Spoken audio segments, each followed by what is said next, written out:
Hey guys, Pete from Leisure Time here. Today we are looking at a 2009 Sundance Maxxus.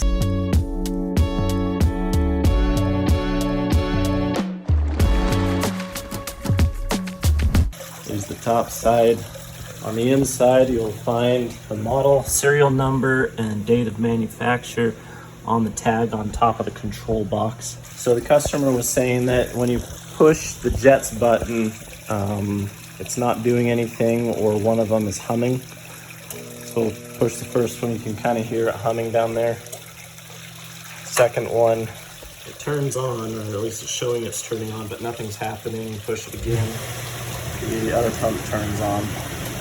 The other pump should shut off, and it turns on. So what we're gonna do is address the one that's humming first.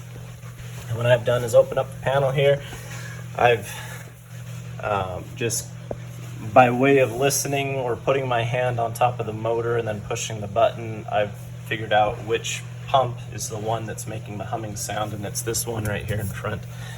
There's a little cap that covers the end piece here, and I just took a flat blade screwdriver and either pried it off or took my hammer and was able to tap it off. First is decide, is the motor seized up, or is the capacitor on top maybe a bad start capacitor. So what I think is happening is the start capacitor is probably bad on top, but we're gonna end up taking the cap off of this. There's just 4 screws here on each side. Pull that off. We can test it with our multimeter, or you can visibly just look at it and see if it's blown out and damaged. But I want to try this first, and so what I'm gonna do, before the pump clicks off again, I'm gonna hurry up, push the button, and try to spin the armature right there and see if I can get it to start just by hand cranking it. There we go. Yeah, so now that it's started up, just by turning it with my hand, that tells me that the start capacitor on the top is bad. So let's test it, see if we can swap it out, and that way we don't have to actually end up draining the tub. So I wanted to show you guys this handy dandy little tool that I got. It's a 90-degree angle, and it's flexible. Okay, so I removed all 4 screws, and I did have to kind of pry underneath the cup here with a flat blade screwdriver and kind of use my hammer to tap it in because it's on there pretty good. But once you've got it loose, you got this rubber coating here. Do be careful not to touch the terminals on the capacitor because they can still hold a charge if you touch the two together. So what we're going to do now is just grab some needle nose pliers, and we're going to try and disconnect the wires. Okay, so now we can visually inspect it. It doesn't really feel like it's bloating too much. Let's look at our rating. So it's a 35 microfarads rating with a plus or minus 6%. So we're gonna test this with our multimeter. Now when you turn on your multimeter here, it'll actually light up and tell you, for whatever function you have it set to, where to plug your leads into. So right now we're gonna do an ohm rating on it, and we're going to select the different functions. So that one shows it's going to do microfarads. Doesn't matter red or black which one you plug into, but it tells you where to plug into. Now take your leads and touch each side. Now when you touch the leads, it can take it just a second to get a reading. Or if it's bad, you're not going to get really much of a reading at all. And it almost seems like, 0.09 is not very much of a reading at all. Okay, so I had 2 capacitors that I believe are 35 microfarads, although the label has sort of rubbed off and I can't tell for sure, although the only way of knowing for sure if it is just to put it on the tester and find out. Do the same test and see if we get something different. There we go. Give it another second. 35.21 microfarads. So that one's a good capacitor, and as we said, we were looking at this one, and it's rated for 35. That's the one that we want to use.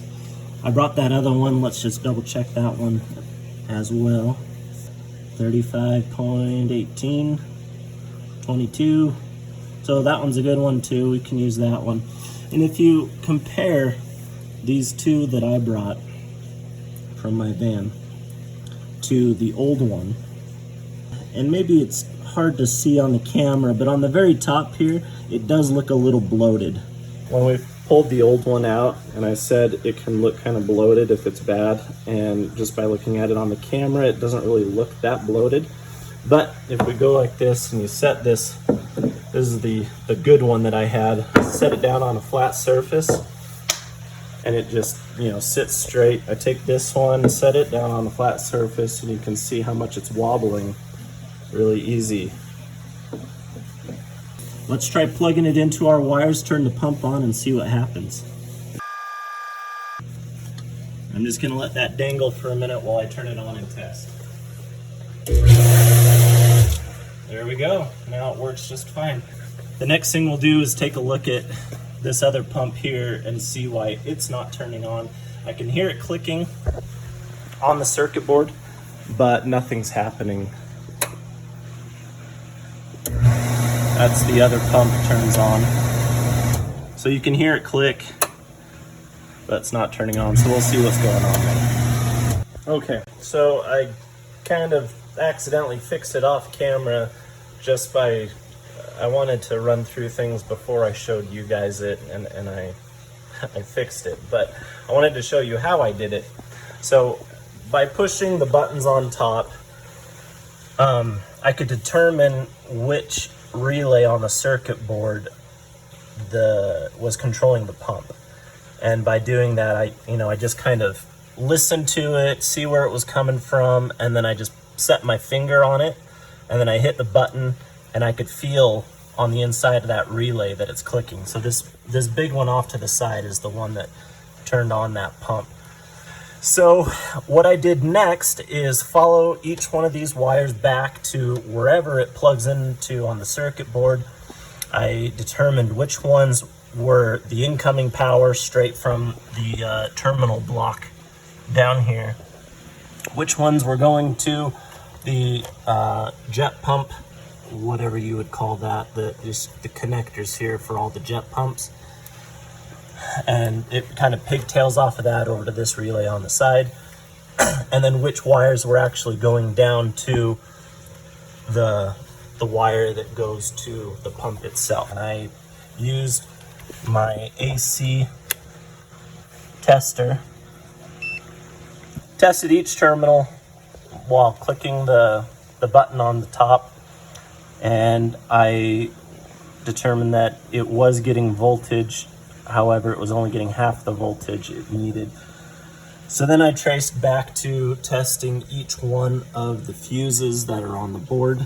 You have several of these smaller bus fuses, and then the large 25 or 30 amp bus fuse that is the incoming power for the tub. But then you have smaller bus fuses for each individual component. And so when I was trying to test to ohm out each fuse, actually accidentally broke the fuse while it was in the little clamp in there. This one is the old one. So I took out the pieces and I looked on the side to see what the fuse was, if it's a 30 amp, 20 amp, whatever amp rating it is. And then I go to my bag. I keep a little Ziploc bag and all my random fuses here, check through each one of them to see if I had a 20 amp. I did happen to have the 20 amp, although I did have some 10 amps that I might try if I didn't have the 20 amp, but we want to try and put in the same part that we took out. So we found the 20 amp, stuck it back in the little clamp, and checked the pump.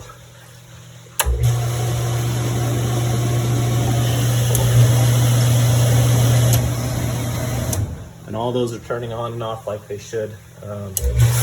Check that one again. But that's how I did it. You can also test fuses while they're still in there So I go to the ohm setting, and I like to go to the one that will cause a beep if you touch your two leads together. That way you know you're making a connection, so we can try that out. I always try to take the fuses out of the clamp when I test them, but in some circumstances you can test the fuse while it's still in the clamp. So you hear it beeping, and I went to this one. That one's beeping now, but at the time it did not beep, so I determined that might be the one that's controlling that other pump. And we can check this one. That one's still beeping. You got these over here. That one's beeping, and that one's beeping. So all those fuses are good. Everything's looking pretty good. I can double check the heater while I'm sitting here with my amp clamp. You got a tight space. These smaller ones are nice to have. So 23 amps, this is a 6 kilowatt heater. On the top side, it does indicate that it's heating right now. So everything's working good. The last thing that we need to do is just button everything up here and then look at if we can find a valve stem for that diverter over there. Okay, so I got lucky again, and it turns out that I did have a valve stem in my van. Again, it's a used part. And I was gonna swap it out, but after getting over here and looking at it, I was gonna put this is an oil filter wrench, which works really good for grabbing onto unions, especially on the pumps. And I was going to break this cap loose to unscrew it. However, I noticed it was so dang loose, that was probably the reason why it was shooting like a fountain out there. And so I just tightened it down and then double checked it, turned the pump back on to see if it shoots out. Sure enough, it does not. So we don't need to worry about switching out that valve stem. So we're good to go here. That's it. If you have any questions, comment below, and we'll try to get them answered for you. Thanks for watching. Thank you so much for watching this video. Make sure to like, comment, and subscribe down below for future content from Leisure Time Geek.